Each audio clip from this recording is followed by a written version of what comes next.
नमस्कार सर्वांना। आज आपण व्हॉइस ऑफ अंगणवाडी या चॅनलमध्ये PMMVY संदर्भात सर्वच गोष्टी या व्हिडिओमधून क्लिअर करून देणार आहोत। सर्वप्रथम आपण ॲप अनइन्स्टॉल कसे करायचे आणि पुन्हा इन्स्टॉल कसे करायचे ते बघूयात। तर बघा, तुम्ही माझी स्क्रीन दिसत असेल तुम्हाला, त्या स्क्रीनमध्ये PMMVY संदर्भातील जे ॲप आहे ते ॲप माझ्या मोबाईलमध्ये ऑलरेडी आहे। आता मी अगोदर ते अनइन्स्टॉल करणार आहे, तर ते प्रोसेस बघून घ्या कसे करणार आहे।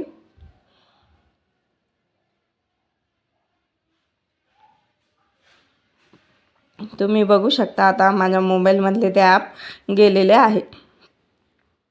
आता बघा, पुन्हा मला ॲप घ्यायचे आहे तर काय करावं लागेल, पुन्हा क्रोममध्ये जावं लागेल। इथं ऑलरेडी माझं लॉग इन केलेलं होतं, त्याच्यामुळे ती डायरेक्ट आलं। याच्यामध्ये सर्चमध्ये जायचं, PMMVY टाकायचं, त्याच्यानंतर याला गो करायचं। गो केल्यानंतर बघा होम पेज तुमच्यासमोर ओपन होईल। होम पेज ओपन झाल्यानंतर हे वंदे मातरम आलं, याला कट करायचं आहे। त्याच्यानंतर बघा English to Marathi, Marathi to English यामध्ये सुद्धा तुम्ही लँग्वेज चेंज करू शकता, परंतु आपण आता सध्या जी आहे तीच ठेवणार आहोत। यामध्ये बघा हे जे दोन ॲप आहे, हे दोन्ही पण ॲप आपल्यासाठी महत्त्वाचे आहे। सुरुवातीला आपण बघणार आहोत की हे ॲप आपल्याला डाउनलोड करायचे आहे। मी याला क्लिक केलं आहे बघा। क्लिक केल्यानंतर डाउनलोड ऑप्शन येते, ते डाउनलोड करायचं आहे। डाउनलोड केल्यानंतर ओपन ऑप्शन येणार आहे, तो ओपन करायचा आहे। ओपन केल्यानंतर बघा इथे इन्स्टॉल सांगते, तर मला इन्स्टॉल करावं लागणार आहे।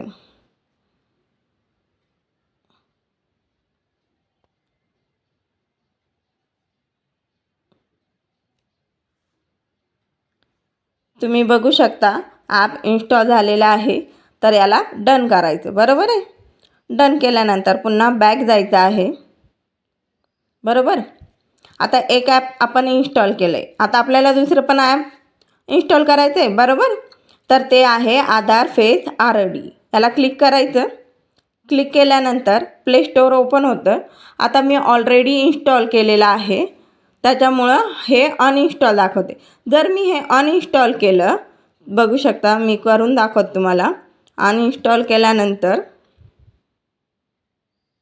पुन्हा इन्स्टॉल म्हणतं, म्हणजे पुन्हा घ्या म्हणतं, मग मी हे इन्स्टॉल करणार आहे।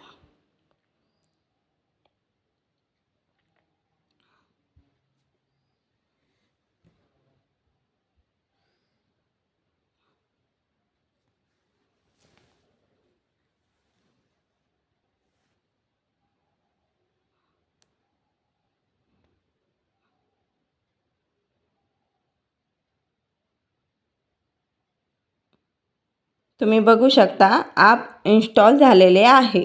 आता याला ओपन करायचं नाही किंवा काहीही करायचं नाही, याला असंच सोडून द्यायचं आहे, बरोबर। डायरेक्ट आपण इथे मध्ये येणार आहोत, बरोबर। त्याच्यानंतर बघा आपण आता आपले ॲप शोधणार आहोत। आता ॲप कुठे डाउनलोड झाले ते सर्वात अगोदर शोधायचं।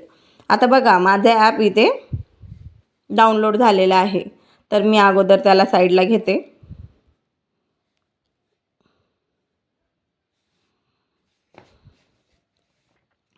बघा अगोदर मी त्याला साईडला घेते। साईडला घेतल्यानंतर बघा इथे जे आयकॉनिक दिसतं आहे तुम्हाला, त्या आयकॉनिकला क्लिक करायचं, बरोबर। नाही समजलं पुन्हा एकदा सांगते की हे जे ॲप आहे आपलं, त्या ॲपला फक्त धरून ठेवायचे।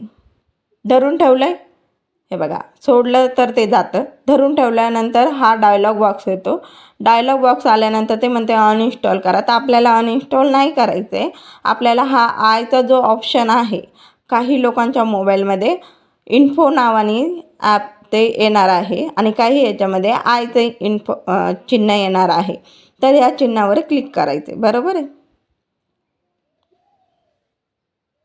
आता स्क्रीन ओपन झाली आहे तुमच्यासमोर, बरोबर आहे। आता ह्या स्क्रीनमधील ज्या परमिशन दिलेल्या नाही आहेत त्या पूर्ण परमिशन इथं आपल्याला द्यायच्या आहेत, बरोबर आहे। तर तुम्ही बघू शकता इथे सर्व परमिशनला नो परमिशन केलेलं आहे. तर सर्वात अगोदर मी याला क्लिक करते. तुम्ही बघू शकता की कुठलीच परमिशन दिलेली नाही आहे, तर त्याशिवाय माझा ॲप चालणार नाही आहे. तर सगळ्यात अगोदर मी कॅमेराला परमिशन देते आहे. तर तुम्ही बघू शकता आस्क एव्हरी टाईम करायचं नाही, allow only while using the app, म्हणजे जेव्हा आपण ॲप चालवणार आहोत तेव्हा याचा उपयोग होईल. बरोबर आहे. त्याच्यानंतर पुन्हा बॅक जायचं आहे, लोकेशनला द्यायचं आहे परमिशन, त्याच्यानंतर फोटोज आणि व्हिडिओजला. ह्या सर्व परमिशन आपल्याला FRS करताना आणि डॉक्युमेंटेशन अपलोड करताना याचा फायदा होणार आहे. बरोबर आहे. सर्वात खाली जायचं, बघून घ्यायचं आहे का सर्व परमिशन. याच्यामध्ये सुद्धा मी चेक केलेलं आहे की ऑल परमिशन दिलेल्या आहेत. बरोबर आहे. त्याच्यानंतर पुन्हा मी बॅक आले. बरोबर आहे. बॅक आल्यानंतर इथे इन्स्टॉल अननोन ॲप्स जे दिसतं आहे त्याला नॉट अलाउड आहे, त्याला अलाउड करायचे. बरोबर. ते बघा सेटिंग बंद होती, आता मी ती सेटिंग ऑन करते. ओके. आता हे झालं आपलं सर्वात महत्त्वाचं काम. आता आपल्याला ॲप ओपन करायचं. आता ॲप ओपन करताना याला क्लिक करायचं. बरोबर. तर ते पुन्हा अलाउ परमिशन मागते, त्याला मी परमिशन दिली. तर बघा माझा ॲप ओपन झालेला आहे. 1.95 दिसत आहे, म्हणजे आत्तापर्यंतच्या अपडेट ॲप याच्यामध्ये आलेला आहे. आता याच्यामध्ये माझा ID आणि पासवर्ड टाकणार आणि त्यानंतर लॉग इन करणार. लॉग इन करताना हा ऑप्शन येतो बघा, युजर ऑलरेडी लॉग इन, म्हणजे तुम्ही ज्या ज्या ठिकाणी ऑलरेडी लॉग इन केलेलं होतं आणि डायरेक्ट बॅक गेला होतात तर ते सर्व डिव्हाइस बंद करण्यासाठी हा ऑप्शन आपल्याकडे आलेला आहे. तर सुरुवातीला मी हा ऑप्शन क्लिक करणार आहे.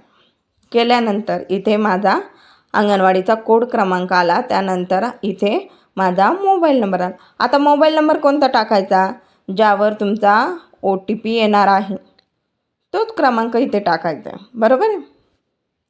बघा तुम्ही बघू शकता मी माझा क्रमांक इथे टाकलेला आहे. इथे व्हेरीफाय करते आहे.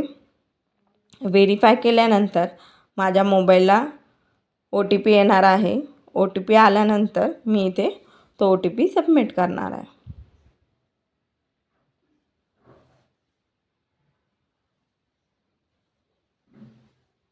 आता मला OTP आला आहे. आता मी ते लॉग आउट करते. लॉग आउट केलं बघा, log out successfully from all devices. Okay. याला मी ओके करते. त्याच्यानंतर माझी स्क्रीन पुन्हा बॅक आली आहे. मग पुन्हा लॉग इन करायचं आहे. बरोबर आहे. आता मी ID पासवर्ड ऑलरेडी टाकून ठेवल्यामुळे ते अपडेट येतं. त्याच्यानंतर जर तुमचं नसेल होत तर तुम्ही डायरेक्ट इथे जाऊन पासवर्ड जो आहे तो चेंज करायचा आहे. सर्वात आधी मला असं वाटतं की तुम्हाला पासवर्ड कसा चेंज करायचा ते सांगूयात. बरोबर आहे. इथं माझा ID आला. आता हा ID तुम्हाला फॉरगॉट पासवर्ड, इथं लॉग इनच्या खाली दिसतं आहे फॉरगॉट पासवर्ड. बरोबर आहे.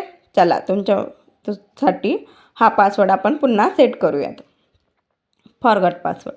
इथे आता तुमचा अंगणवाडीचा 12 अंकी कोड टाकायचा, 11 अंकी कोड टाकायचा आहे आणि त्याच्यासमोर ANG कॅपिटल लेटर्समध्ये लिहायचा आहे. तुम्ही बघू शकता माझा अंगणवाडी कोड आणि ANG. बरोबर आहे.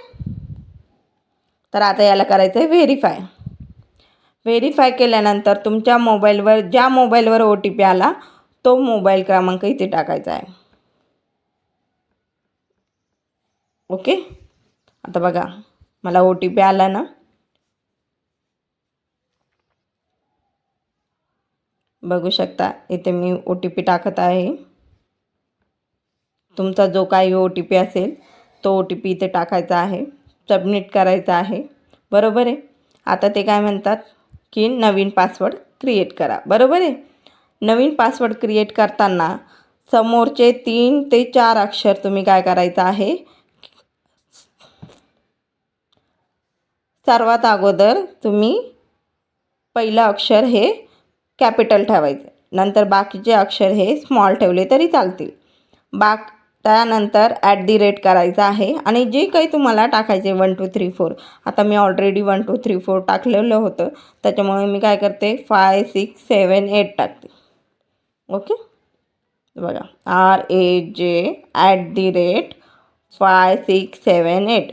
पासवर्ड टाकताना ही चूक करायची नाही, सर्वच लेटर एकसारखे टाकायचे नाही. यामध्ये आपलं नावाचं पहिलं अक्षर हे कॅपिटल असावं, बाकीचे स्मॉल असावेत, @ किंवा एक सिम्बॉल त्याच्यामध्ये असावा. त्याच्यानंतर जे 1 2 3 4 आहे त्याच्यापैकी 4 ते 5 आकडे आपण टाकू शकतो. पासवर्ड हा 8 अंकापेक्षा कमी नसावा, 8 अंकापेक्षा जास्त असला तर तो चालतो. बरोबर आहे. चला आता कन्फर्म करूयात. व्हिडिओ आवडल्यास लाईक अँड सबस्क्राईब नक्की करा. धन्यवाद.